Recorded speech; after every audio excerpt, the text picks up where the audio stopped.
Ladies and gentlemen, let's continue with our module in heat transfer. We are busy with chapter 6 on the fundamentals of convection. We are at the end of the chapter and we are making use of the textbook of Cengel and Ghajar, the 5th edition. We are at the end of the chapter, but there are some new work that I'm going to explain to you. That's not in the textbook, but it is very important, relevant work that was published in 2018 and 2019. So this work was part of a PhD of Dr. Marlies Everts. Actually, she's here today. She's helping with a video. And she developed all these equations, so it's because of her brilliant work that was published. And this work was already taken up in the new edition of chapter 6, which is already available, but at this stage only the pounds-inch version. The SI version, there was a little bit of a delay, but as soon as it has been published, you can also buy that textbook if you want to, and then you can have the most relevant updated work. So paragraph 6.11 is about the analogy between momentum and heat transfer. Now, the very wonderful thing about our creation, about nature, is that there are analogies, and many of them. So if we think of the work of Newton, where we are thinking about forces, Newton's first law and second law of momentum, then we know that those can also be used for your three equations of continuity, momentum, and energy, and specifically the momentum equations. So it tells us that these momentum equations are very similar to the ones of heat transfer. In principle, it means that if you would go to a laboratory where you only conduct fluid mechanics experiments, where you conduct experiments where you measure the mass flow rate and the pressure drops, and you've got those results, then you can actually already determine what will happen if there's heat transfer. Or you can do the heat transfer experiments only, and then you can predict what will happen with a fluid mechanics experiment. So there's an analogy between momentum transfer and heat transfer, and in this paragraph, it has been shown for a flat plate, but very limited with certain boundary conditions, laminar flow, etc. So these equations are specifically for tube flow, for circular tubes. So we've got a tube like that, and we have many applications like that in industry. And where the tube is not circular, maybe that of a triangle, you know, you can calculate the hydraulic diameter, and then you can also estimate what will happen with the heat transfer. So these analogy equations indicates that the friction factor divided by the J factor, so the friction factor is the momentum transfer, and the J factor is the heat transfer. The previous lecture, I've defined to you what the J factor is. I will do it just now. But it says that F divided by J is 109.71, the Grashof number, bulk, to the power of minus 0.215. And take note, this is for laminar flow only. If you think of the friction factors, results as a function of Reynolds number for a circular tube, in terms of the Moody chart, there's the laminar flow friction factor, which is 64 divided by the Reynolds number, and then there are results here for the different roughnesses, and this flow regime is the laminar flow regime, that is the transitional flow regime, and this is the turbulent flow regime. So what Dr. Everts did is to develop an analogy for the laminar part, and then also a part for the transitional flow and the turbulent flow. Although it has been divided into two parts, I still believe there's actually one analogy, and that with another year or two of hard work, she can also develop that analogy for us. So I'm challenging her. So where this Grashof number, and you're going to do that later on, and Dr. Everts is going to do that chapter with you on free convection, is equal to G beta multiplied by the temperature difference, d to the third, divided by the kinematic viscosity. Now this analogy has been developed for the case where there's a constant heat flux.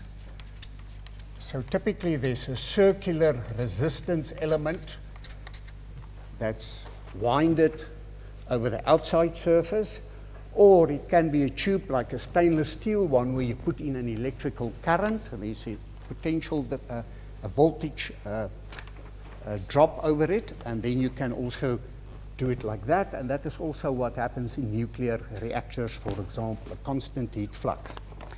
Now, in some cases, the temperature difference you can only have when you actually have the heat transfer coefficients. So this equation has also been developed for what we call the modified Grashof number, where the friction factor divided by the J factor is equal to 115.01 multiplied by the Grashof number bulk, modified to the power of minus 0.179.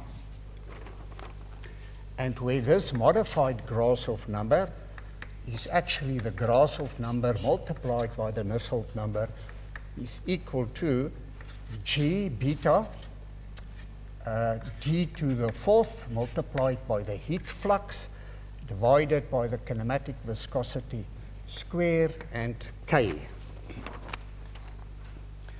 So this might look all new to you. It's going to be introduced later on to you.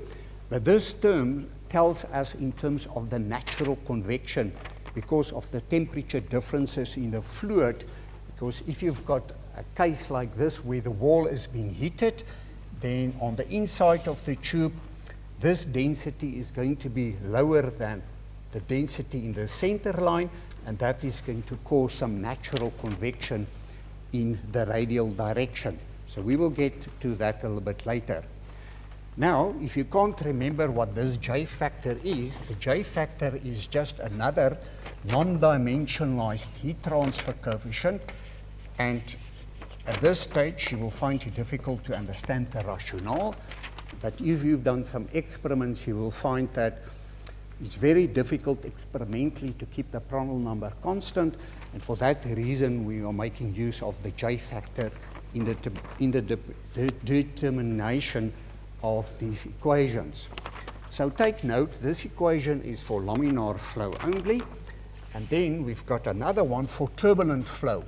The friction factor divided by the J factor to the Prandtl number bulk to the power of 0.42 is equal to 3.74 Reynolds bulk minus 8,066 divided by Reynolds bulk minus 2,320, and that is then for transition flow and for turbulent flow, that equation. Now these equations were tested very, very rigorously. You'll see in many cases in the textbook that most of the equations that are available in forced convection have accuracies at best to 10%, in many cases to 20%, and if you go also and look in articles, you'll see the same thing. In general, these things are accurate to about 20%. These equations, however, and I'm talking of quite a big database that was taken, of typically pressure drop measurements of about 500, in the laminar flow regime, the pressure drop measurements was about 500, and in the transitional and turbulent flow regime, about 834. So quite a big database, and all that data could be predicted very accurately to errors of about 2.4%, 2.4 to to 2.8%. So they are very accurate, which are very unusual for these types of experiments. But we've got excellent facilities in heat transfer that has been developed here and that are being used by students. So now with all these fancy equations, let's look at an example of how that can be used. Now, the example that we're going to use is looking at two different students. Peter taking experiments at the University of Pretoria and Sandra at MIT in the US. So they're going to take, the one is going to take fluid mechanics types of experiments and the other one heat transfer experiments. And let's see if the one can predict the results of the other one and if Sandra can predict the results of Peter. So the experiment that Peter is going to do is going to be a tube with a diameter of 11.5 millimeters. And he's going to do experiments at a mass flow rate of 217.8 kilograms per hour. And the water inlet temperature is going to be 23, so he's going to use water. And the outlet temperature is unknown.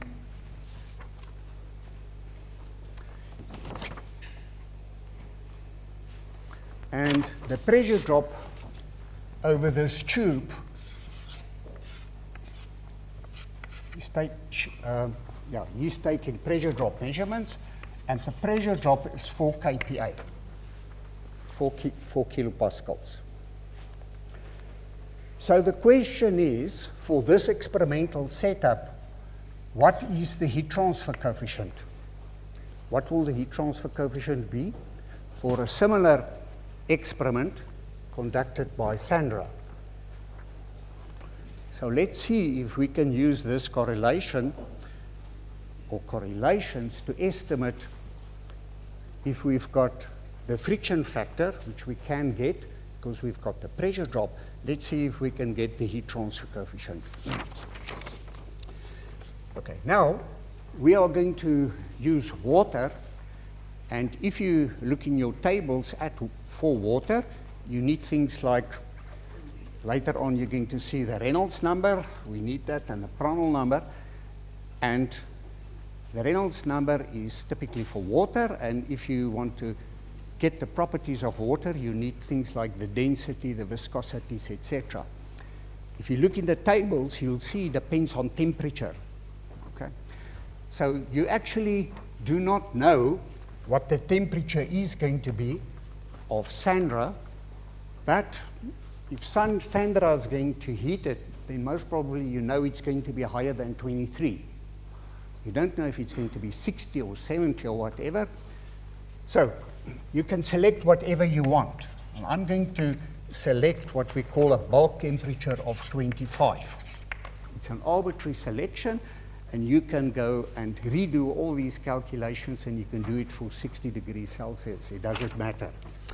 But if you select it at 25 degrees Celsius, and you look in table A9 in your textbook, then you'll get the properties, which are density is 997 kilograms per cubic meters, approximately 1,000. The viscosity is equal to 0.891 multiplied by 10 to the minus 3 kilograms meters per second. The Cp value is equal to 4180 joules per kilogram Kelvin.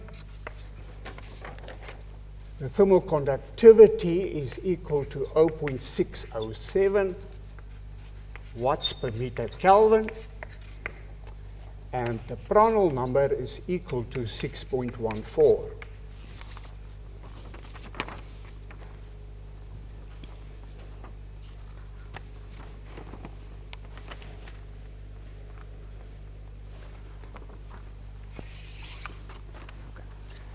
So if we just look at this and also at all the work in general that we do of heat transfer, something like the Reynolds number is very important because it tells us, is the flow regime laminar, turbulent, or in a transitional flow regime. So it's always one of the things that we need to do.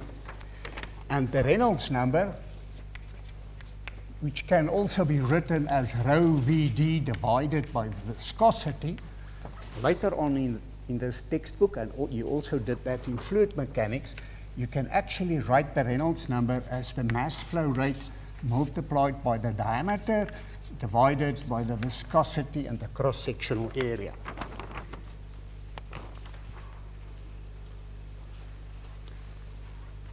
Normally, if you do it like this, then you do not have to go and calculate the velocity, but if you want to calculate it using the velocity, then you're welcome. It doesn't matter. It just takes a little bit longer. But we can write the Reynolds number then as the mass flow rate, which is 217.8 kilograms per hour. So getting it to per second divided by 3,600 multiplied by the diameter, which is 0.0115, so 11.5 millimeters, divided by the viscosity 0.891 multiplied by 10 to the minus 3, and then multiplied by the cross-sectional area, pi divided by 4, 0.0115 squared like that. And the result is a Reynolds number of 7,515. 7,515. Going back to the Moody chart, if you look at the Moody chart to a Reynolds number of 7,500, it's in the turbulent flow regime. So therefore, we know the flow regime is turbulent. And because it's turbulent,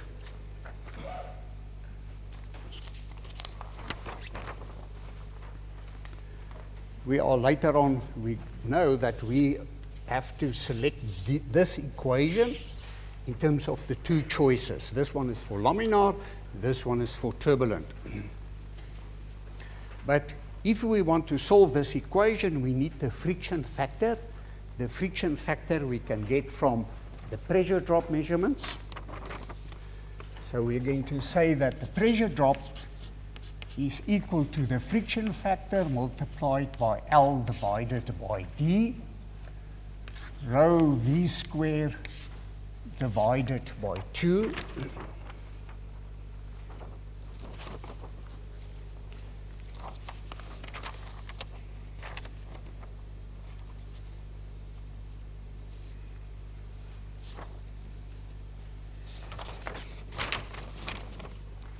Okay, let's just first go and calculate the velocity. So in this case, you will have to do it. So the mass flow rate is equal to rho multiplied by the cross-sectional area multiplied by the velocity. The mass flow rate is 217.8 divided by 3,600 is equal to the density, which is equal to 997. Multiplied by the cross-sectional area of the tube, pi divided by 4, 0.0115, multiplied by the velocity. So we can solve the velocity as 0.584 meters per second.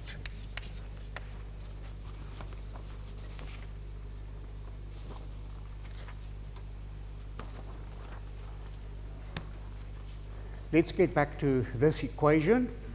The pressure drop is 4 kilopascals, so it's 4 multiplied by 10 to the 3. It's equal to the friction factor multiplied by the tube length. I forgot to give you the tube length.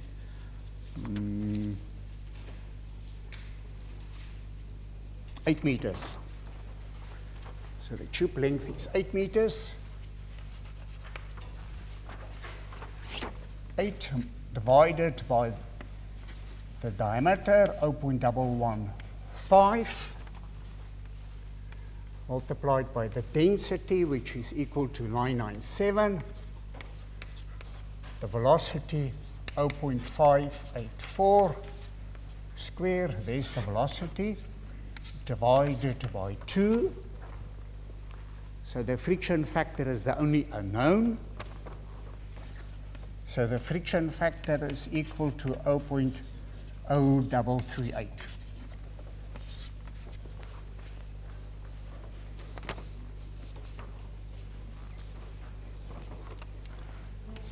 Right, so now going to the analogy.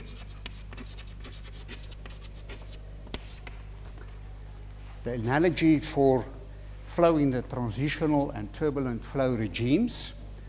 So this equation, F divided by J divided by Prandtl to the 0.42 is equal to 3.74 Reynolds minus 8066 divided by Reynolds minus 2320.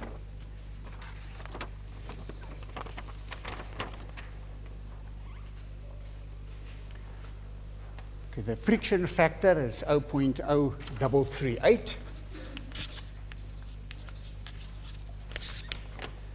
The J factor is actually what we would like to solve, divided by the Prandtl number, which is 6.14, to the 0.42 is equal to 3.74 multiplied by the Reynolds number, which is 7515 minus 8066 divided by the Reynolds number 7515 minus 2320. Am I going too fast? Okay, you all stay with me. So the only unknown that needs to be solved is the J factor, which is then equal to 4.089 multiplied by 10 to the minus 3.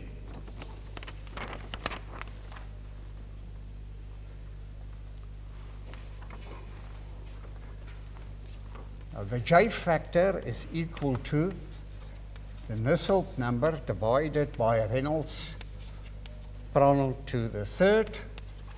The J factor is just another non-dimensionalized value. Question? Why is it that the 7,550 bracketed with because it's a different equation from the analogy right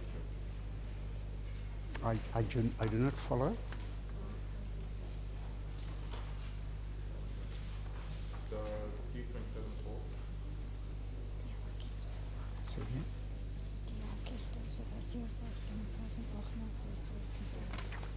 Well, no, or at least I don't follow. Dis nie 3.74 mal Reynolds getal. Toe meneer hakies om Reynolds minus die 68 was nie. Oh, okay, sorry. Okay, yes, thanks. I've got it now. So there shouldn't be brackets here.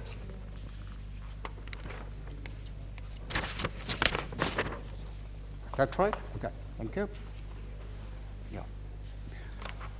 Okay, so there's the J factor, and now that we've got the J factor, we can say the J factor has been solved. 4.089 multiplied by 10 to the minus 3 is equal to the Nusselt number divided by, which is the unknown, the Reynolds number, which is 7515. Prandtl is 6.14 to the third. Okay. And the result is a Nusselt number of 56.26.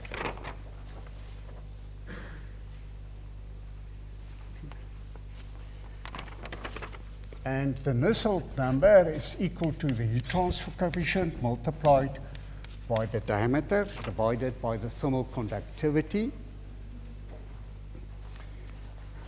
The Nusselt number is 56.26.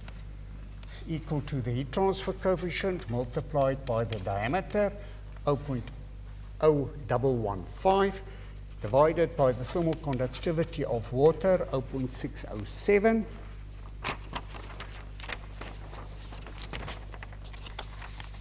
And the result is a heat transfer coefficient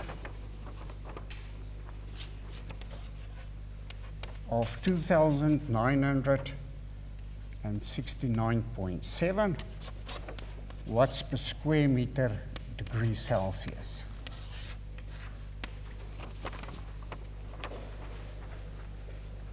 Okay? So without taking any temperature measurement, only using our momentum equation, where we consider the mass flow rate and the dimensions, and take the pressure drop, we can already predict how much heat transfer there will be. Okay. Now let's look at Sandra's experiment the other way around. So Sandra is also going to consider an 11.5 millimeter tube and also water at an inlet temperature of 23 degrees Celsius, and she's going to measure the outlet temperature of 27 degrees Celsius. And she's going to take the wall temperature measurements, and the average wall temperature measurement is going to be 26.2 degrees Celsius.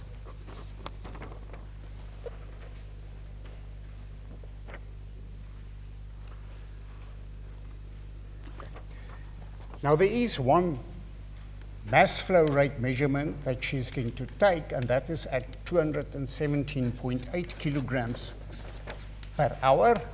And now you're going to say, wait a minute, you're actually using a fluid mechanics value to get to the heat transfer. And it's correct, and the reason for that is, as we've showed previously, the Nusselt number is always a function of the Reynolds number, the Prandtl number, and the Grashof number. So if we have a heat transfer coefficient, it will be dependent on the Reynolds number, just as the friction factor. The friction factor is always a function of Reynolds number. So we only have similarity at the same Reynolds numbers. So that's the reason why we take this mass flow rate measurement of 217.8, but no pressure drop measurements. And the question would now be, can we determine the pressure drop of Peter? Are we going to get the same pressure drops without measuring them? So what is available at this stage now is we can calculate the heat transfer rate, because we've got the mass flow rate and the CP, as well as the outlet temperature of the water minus the inlet temperature. W here to indicate it is of the water, not the wall, water. The mass flow rate is 217.8 divided by 3,600. The CP value is 4,180. Outlet temperature is 27 minus the inlet temperature 23, and that gives us a heat transfer rate of 1,011.56 watts.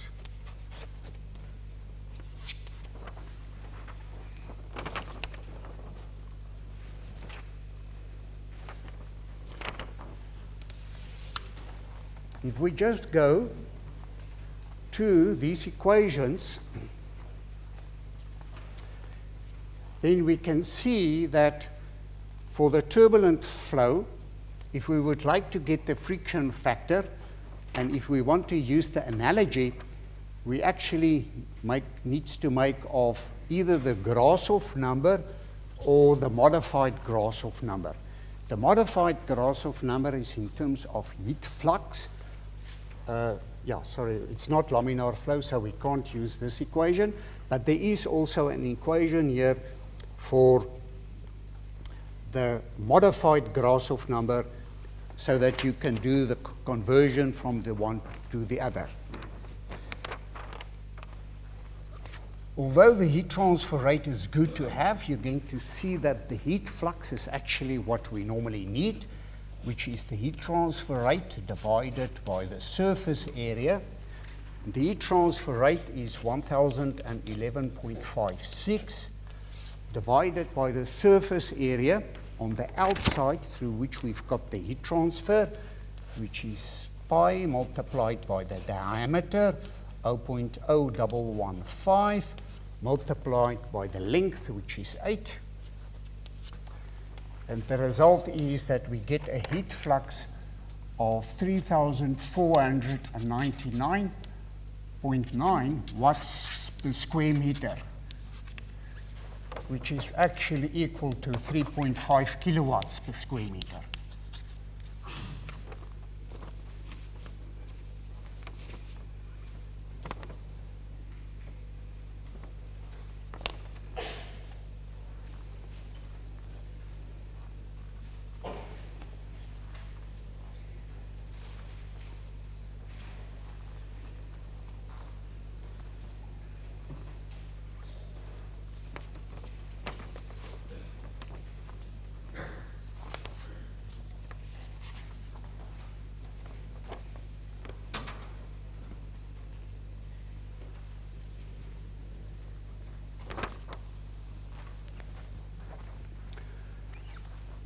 Okay, so going back to this, it is unfortunately going to take too long to redo all these calculations. But, okay, let's do it like this. The heat transfer coefficient is equal to the surface area multiplied by the wall temperature minus the temperature of the fluid.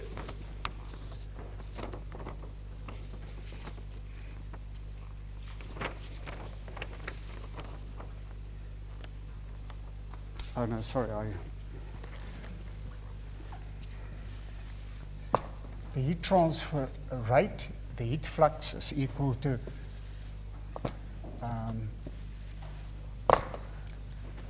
the heat transfer coefficient multiplied by that. Or you can write it as the heat transfer rate is equal to the heat transfer coefficient multiplied by the surface multiplied by the temperature difference, whichever equation you prefer. The heat flux is equal to 3,499.9 equal to the heat transfer coefficient multiplied by the surface area pi multiplied by the diameter multiplied by 8. The average surface temperature that Sandra is measuring is 26.2 minus the average fluid temperature, which will be 25. So if you take the 23 and the 27, then the average fluid temperature is 25, from which we can calculate the heat transfer coefficient as equal to 2,920 watts per square meter degrees Celsius. There's a question?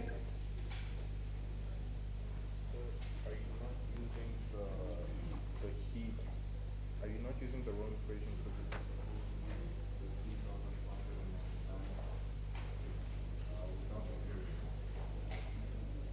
Oh, sorry, yeah. I do not, I'm using the wrong one here. I shouldn't use the area. Yeah, thank you.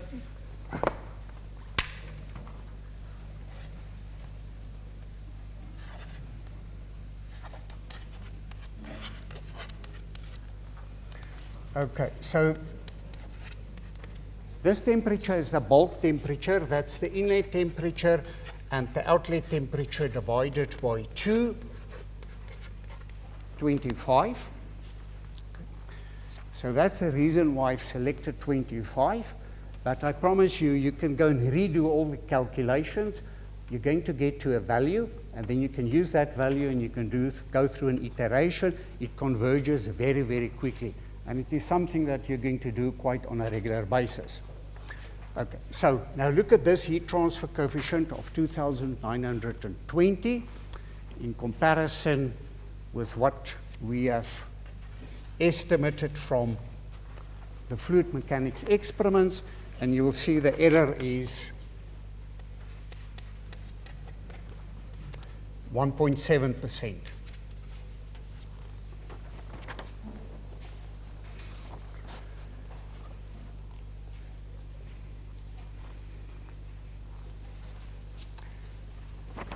From this, we can get the Nusselt number. The Nusselt number is equal to the heat transfer coefficient multiplied by the diameter divided by the thermal conductivity.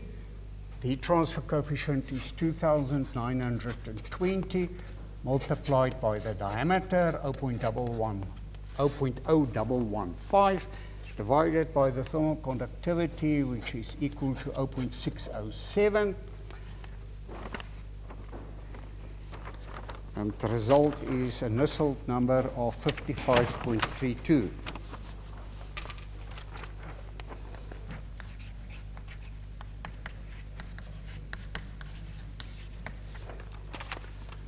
So you could have used the previous Nusselt number also, but I'm trying to keep the work separate now in terms of how Sandra would have done it.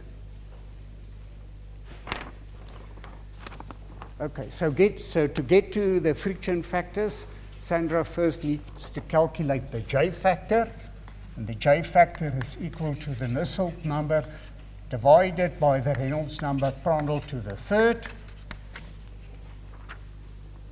I'm not going to put in all the values for you. Yep, question?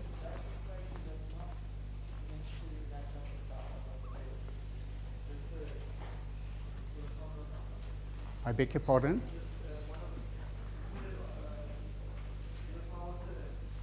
The power third. Okay, sorry, yeah, sorry. Nusselt, Reynolds, Prandtl, yeah. There you go. Good.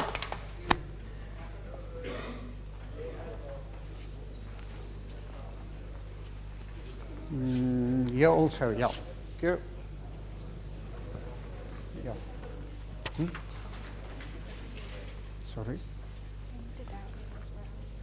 Oh, there should be a third everywhere. There also. Okay, sorry, yeah. Yeah, sorry. Okay. There should be a third. There should be a third. And there should be a third. Okay?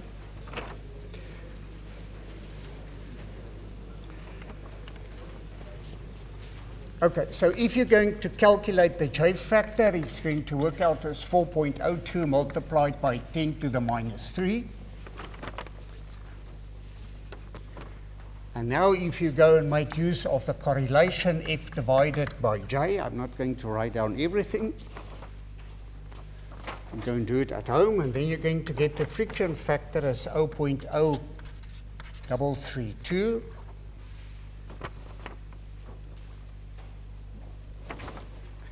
And from, you can calculate the pressure drop. Delta P is F L of D, etc., the equation. And the result is you're going to estimate the pressure drop as 3.93 kilopascals. So again, the error is 1.7%.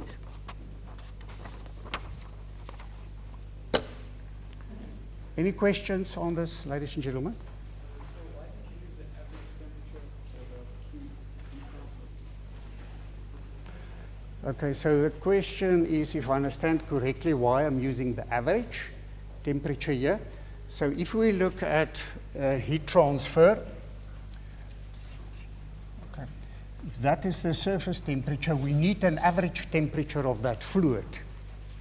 And that's the reason why we typically use the bulk temperature as the average between the inlet and outlet. In many cases, maybe you do not know it, but then you just make an estimate, and you're going to see that we're going to do it quite a lot. You're going to work through all the calculations, you're going to see what the answer is, and then you use the answer intelligently to choose your next bulk temperature or your next outlet temperature, get the bulk temperature, the new properties, and the new calculations. But you'll see it's normally, if you did the second iteration, normally you are with the answer very close. Another question?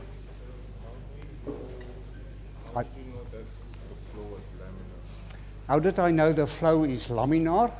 No, not laminar. The flow was turbulent. So we know from the Moody chart, this Moody chart that looks like that, and which is in your textbook as table or as figure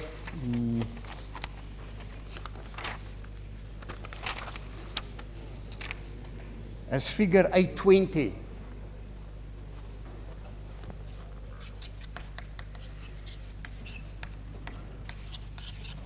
So you've done it in fluid mechanics, where you've looked at this friction factor for the laminar flow. Here at approximately 2,300, you've got transition, and then you've got the turbulent flow regime. Now this is the transitional flow regime. It is not exactly well defined in where it starts and where it ends, but 7,000 are typically already for turbulent flow and or transition flow. And this equation is for transition and turbulent. Now take note, this value of 2,300 is for a tube only. If you want to look at flow over a flat plate, then it is 500,000 to 1 million. So the geometry determines where transition is. So you need that information. But in this case, it's very easy. It's for a circular tube. Any other questions? Yep, there's another question.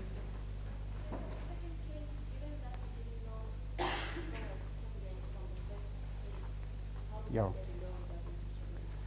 Okay, so if I understand correctly, from the second case, you say actually we didn't know if it's turbulent. Is that right? So how do we know which equation to use? Yes, with the second case, we need to have a mass flow rate. And the reason for that, again, is exactly this Moody chart. The Moody chart tells us in terms of is it laminar, transition, or turbulent, but more importantly, what is important is that, and we are going to discuss it a lot, is that the friction factor is always a function of the Reynolds number, okay, for isothermal flow. With heat transfer, the Nusselt number is a function of the Reynolds number, the Prandtl number, and the Grashof number. So the Reynolds number tells us we need a mass flow rate for the Nusselt number. So the Nusselt number is always dependent on that. So if you go and look at the Nusselt number through a circular tube, typically like that, and you keep the Reynolds number constant, maybe 6, then you're going to get the laminar flow regime, the transitional flow regime, and then the turbulent flow regime. So if you calculate, if you want to get a heat transfer coefficient, you have to say at what mass flow rate it should be, or that's actually Reynolds number. So by using this mass flow rate, you can calculate the Reynolds number. We didn't do it, but you can do it exactly the same. The Reynolds number is the mass flow rate multiplied by the diameter divided by the viscosity and the cross-sectional area. So that is how you're going to get the Reynolds number. Okay? Any other questions, ladies and gentlemen? If not, thank you very much, Marlies. Okay, now ladies